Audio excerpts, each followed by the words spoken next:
ఇలా చనిపోవడానికి కారణం కూడా అసలు ఏమీ అర్థం కాలేదు. నా లూజ్ మోషన్స్ లేదు, జ్వరం కానీ వీక్నెస్ కానీ అసలు ఏమీ లేవు.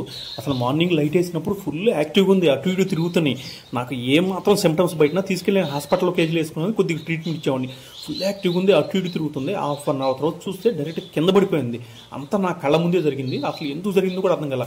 చూస్తే వెయిట్ బాగుంది, శరీరం అంతా బాగుంది, అసలు ఎక్కడ దెబ్బలు తగిలినట్లేవు, ఏం లేవు. హఠాత్తుగా జరిగిపోయింది. నార్మల్గా వాతావరణం చేంజ్ అయినప్పుడు నేను తీసుకోవాల్సిన ప్రికాషన్స్ అన్ని తీసుకుంటాను, లైట్ పెట్టుకున్నాను, అన్నీ బాగా చూసుకున్నాను. కానీ హఠాత్తుగా ఇట్లా చనిపోయింది. ఇది ఫించెస్లో కామన్గా జరుగుతూ ఉంటాయి, కానీ ఏమీ అసలు ఇలా జరిగిద్దని నేను అనుకోలేదు. ఈ బెంగాలీ ఫించెస్ అయితే మనం బయట నుంచి తెచ్చినాయి కదా, ఇప్పుడే సెటిల్ అవుతుంది. అలాంటప్పుడు ఒకటి రెండు కామన్గా పోతూ ఉంటాయి. కానీ ఈ గ్లోడింగ్ ఫించెస్కి అయితే అసలు ఏమైందో అర్థం కాలేదు. మోషన్స్ ఉన్నా కూడా మనకు అర్థమైపోయింది ఇది మోషన్స్ అని. అసలు వీక్నెస్ లేదు, ఫుల్గా ఆడుకుంటుంది.